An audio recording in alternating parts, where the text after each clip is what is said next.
Now, if the title and thumbnail of this video didn't already give it away, this is a very spoilery cosplay, so if you were not up to date with the JJK manga at the time of the upload of this video, then maybe avoid it, or stop watching now, or mute it, put it on, give me the watch time, do whatever you need to do.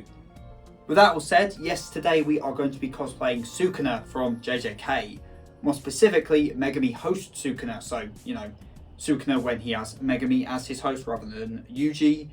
And even more specifically, we're going to be doing him from his fights with Gojo, specifically when he kills Gojo. Because if you haven't seen it already, check out this amazing TikTok-y thing. Yes, that is what it looked like. It's a guy dressed as Sukuna holding a pair of inflatable legs, which are meant to be the bisected legs of Gojo. Which I saw this and thought, you know what, I want to try this because that is such a fun cosplay to do. And it's not particularly difficult, it's a pretty low effort cosplay. So I will be doing this cosplay, and that is what today is all about. Now, something you will probably learn about me as I make more videos on this channel is that I avoid fabric work like the plague, and I will only sew if I literally have to. If I can get away with not sewing, I will not sew, because I hate sewing. A few of my cosplay friends probably are very annoyed at me for not wanting to do any sewing, but I refuse to. It is dreadful stuff. So for that reason, a lot of this cosplay is going to be store-bought, and with the creative of it being the legs are going to be where we get really fun. This could be very much a tutorial type video where we're going to really gore up the top of Gojo's legs. Blood splatters everywhere. Kind of want to put a bit of spine in there, maybe a little bit of guts. We'll see what we can do and just make it look really gnarly. And then, the Sukuna part of the cosplay is mostly store bought with some modifications, but it's really the Gojo legs that in this video we're going to be getting really in depth with. So I've already brought all the stuff for the Sukuna cosplay, so I'll quickly showcase all the different bits I brought for the Sukuna, and then we can get on to the legs, because that's really what the meat of this video is going to be about. First off, we have the undershirt, which is just a black t-shirt, bit of a compression top with a high collar. This is actually part of my Leonidas cosplay, but I'm going to be using it for Sukuna as well. Technically, Sukuna's one doesn't have the sleeves, but since I'm using this for Leonidas, I'm not going to chop them off. And because I'm also going to be wearing the kimono yukata over the top, you won't actually be able to see these sleeves themselves, so we can avoid the issue of the sleeves not being accurate, because you're not going to see them anyway. On top of this, we're going to have this vest. This is a Chinese Hanfu style vest, so it's it's a sleeveless vest that crisscrosses over the top like this, so it gives you this kind of diagonal collar down the middle. This is basically like a kimono without any sleeves. This one ties at the sides with these tassel-y things, which isn't accurate to Sukuna, but again, because of the kimono yukata thing, we won't be seeing that, so we're going to hide some crimes of that. I'm not entirely sure what this is actually meant to be, because JJK's line work isn't the most, it's very dynamic, but it's not particularly detailed in letting you see exactly what things are meant to be. So at first I thought maybe this was meant to be like a martial arts gi, so I did consider maybe getting like a karate gi and chopping the sleeves off or something like that, but in the end I think this works pretty good because the material is nice, it looks very Sukuna, so that's what we're going for that. And then over the top is the yukata, which I've been going on about, which is this, and yeah, this is just a standard black yukata kimono thing. This was listed as yukata. I'm not entirely sure if that's the correct term for what this is. I know the difference between a kimono and like a yukata type thing, but then there's also the other stuff. So if you know your terminology on Japanese clothing better than me, then inform me on what this is actually meant to be. It's listed as yukata, so that's what I'm calling it. But yeah, it's just a simple black kimono thing that's kind of waist length. I'll be putting everything on at the end of the video where we do the proper showcase of the cosplay. But for now, yeah, this is the yukata thing, which is cool because it hides a lot of crimes. As I said, it hides the sleeves on the black shirt. It also hides, the side of the Hanfu vest, and more importantly, it hides his shoulder markings.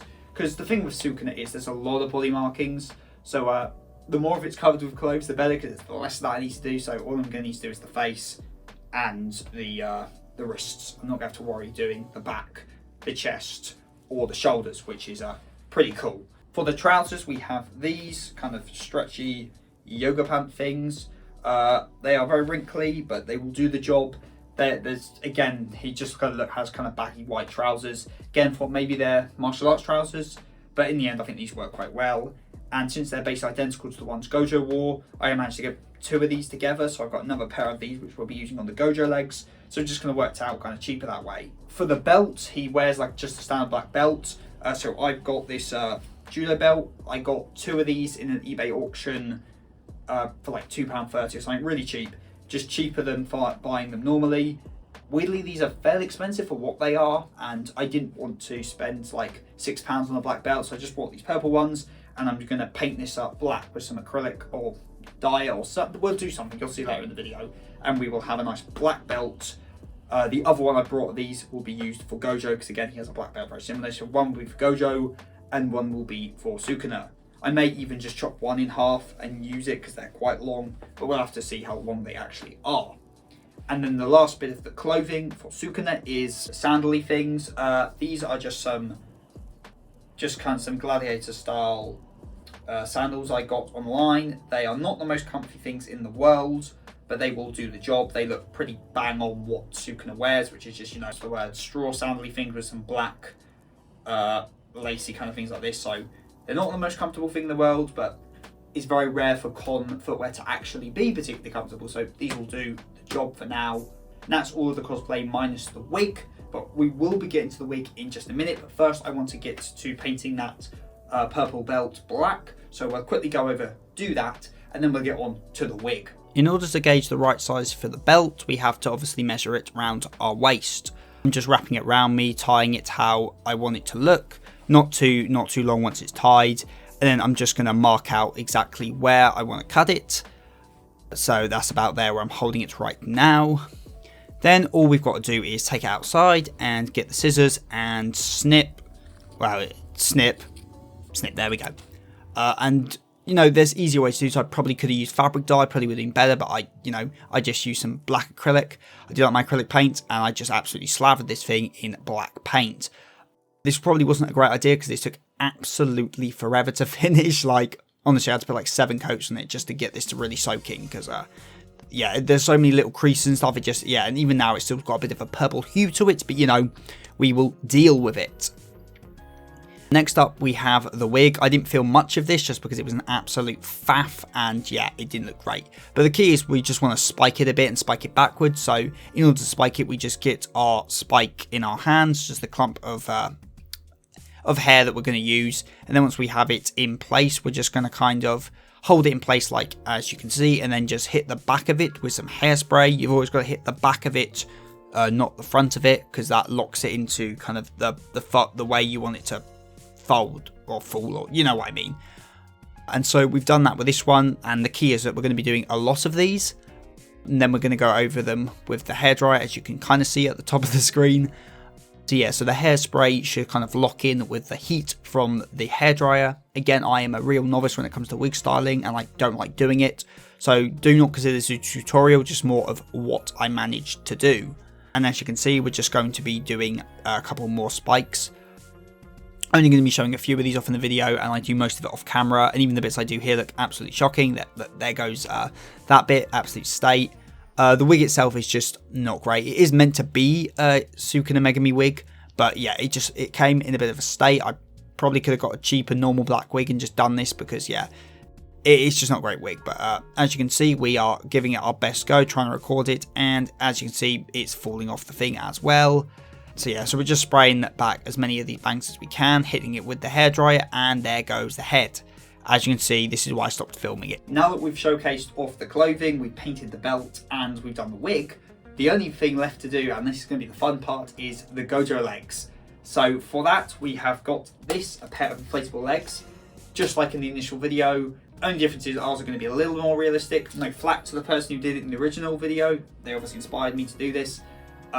And they obviously, it seemed like they did it very last minute, because when the chapter came out and that video dropped, so you know, big props to them. But I want a bit more realistic, so I'm gonna paint it skin tone on the feet area, add some shoes maybe. It'll be wearing more accurate trousers, and we're gonna really bloody up the top, the stub, and then we'll put some blood stains all over the place. But before that, I guess we're gonna have to blow this bad boy up. So let's go on to that.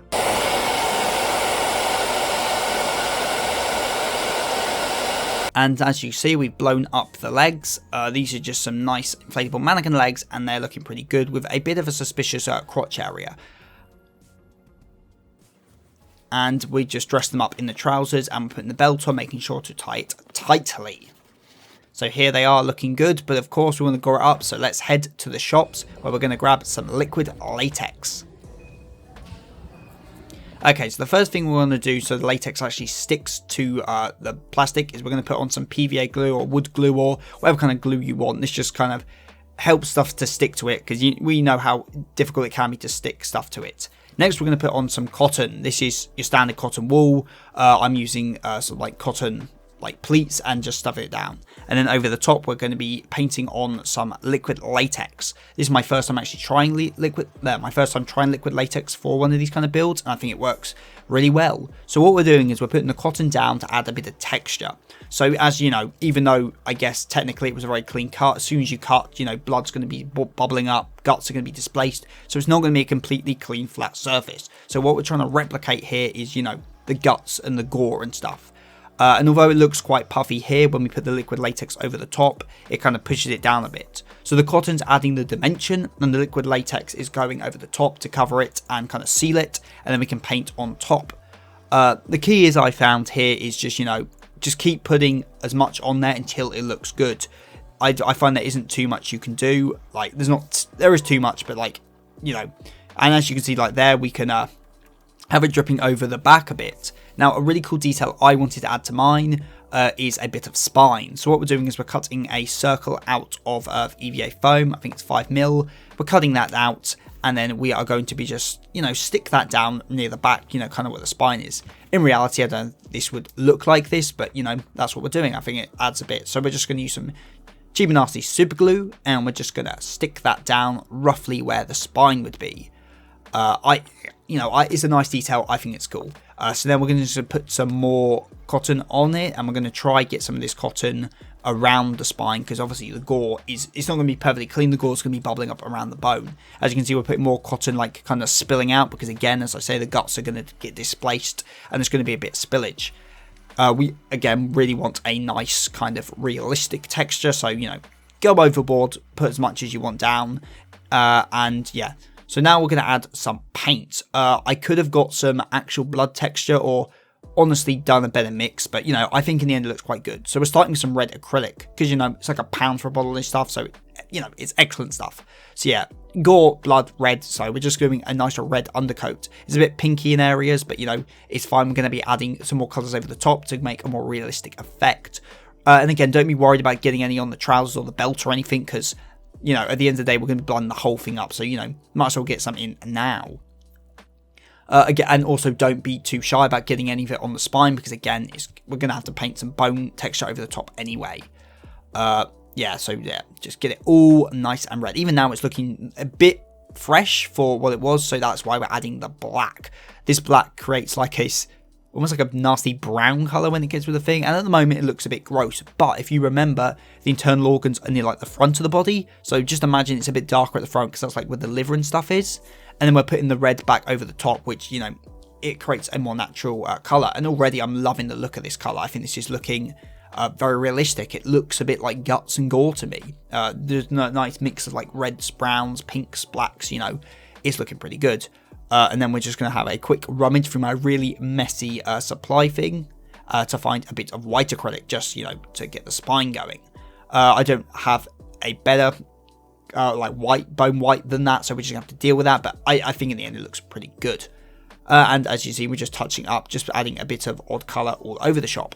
And as you can see, now we are going to get starting on the clothing, because the clothing is going to be bloody as hell. As you can see in this panel here, there is a lot of bloody blood on these trousers. Way more than you think until you look at the panel. So basically everything down to like the knees is drenched. So that's what we're going to do. If I was smart, I probably would have pre-mixed some red and black together to make a darker shade, more like dried blood. But, you know, I think the red on its own looks good. So there's not really a method to any of this. We are just going at it. We're just trying to get as much red on here as possible. Again, try get it in the little folds, because you know, that's just how it is. The blood is, well, I guess to some extent, like the blood isn't going to be completely in the folds, because obviously he died standing up like this, but some of the blood is going to drip in there. So, you know, don't be worried about getting the blood really, really deep in there. However, we also kind of want to add a bit of texture to the blood. Like, it's going to not just be blood, but gore too. Oh, but first we got to do this cool technique where you just flick the paint off the paintbrush, and it creates this nice blood splatter effect, which I think looks really cool. But anyway, as I was saying, we're getting to some texture, so we're just going to add some more cotton around the point, and then we're obviously going to, as you expect, coat it with a bit of liquid latex, even on this big clump on the belt. So we just seal that up, and it just adds a little bit of texture to it. And at the end of the day, that's what we're going for. We just want little details like this all come together to make a nicer big whole.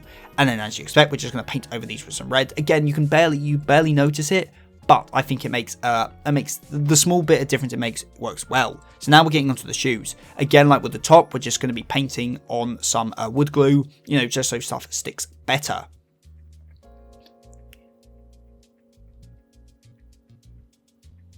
Okay, so now we're adding on the cotton. Now, this might not have been the best thing. I probably should have just brought shoes and shoved it on, but hey, we're going with it. This is what we're going to do. So similar to what we did the thing, we're just trying to create a bit of dimension here. So we're trying to make like a shoe shape out of the cotton and liquid latex. It doesn't come out great. Again, this is like my first time properly using this stuff. However, I think overall it doesn't take away too much from the rest of it, especially because you're probably not going to be looking at the feet. As you can see, it's a bit bumpy, but it's still kind of shoe shaped. So we're just going to paint over this with some black acrylic just to make it kind of, shoe coloured. And then we're going to go over the skin parts with some skin colour.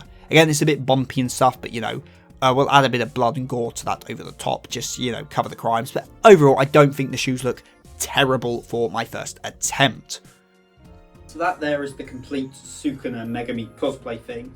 As you can see, the wig is still in an absolute state. There's been a bit of a time lag between making the cosplay and recording this outro just due to various things. So the wig's actually ended up worse than it was beforehand. But we'll get it sorted before the con. Also, my Sukuna makeup is pretty shocking at the moment because I just rushed to get it done to film this video because I haven't got a large amount of time to get this done. But also because I have a beard. Because if I was smart, I would have recorded this ahead of time. So I didn't have a beard, but because I've got MegaCon next weekend and I'm doing Mihawk on Saturday, I kind of actually need a beard for that. So I can't shave this to do this. So that's why I've currently got a beard that's mucking up the makeup around here. But if you excuse the wig and you excuse the bad face paint makeup, then it's all right. And obviously when I do this at the con, this will look good because I'll shave off the Mihawk beard when I get back that day from the con, and then the next day I'm doing Sukuna, so it's still fine. And obviously I'll do the wrist makeup too, I just haven't had time to get it done this time. But yeah, this is the complete Sukuna, all on. Yeah, looks pretty good. I'm quite a big fan of it. I was going to do the fingernails, then I realised that Megami Sukuna doesn't have like the weird claw fingernails that he does when he's in Yuji's body, so I actually had to bother with that. There's another thing I want to try to get done for the con. I'm not sure if I will or not, so if I do, I'll make another video about it. But obviously this is the Sukuna, and obviously the most important part of the cosplay, Gojo. So yeah, we've got the Gojo legs here. I hope this will be a big hit at the con. I'm really chuffed with how these have come out. These are like my favourite parts of the cosplay. So I don't want to make this outro too long, so I'm Sukuna, this is Gojo, and I will see anyone who is at MegaCon. So yeah, that's the end of the video. And what's my tagline again? Remember, your cosplays are probably better than mine.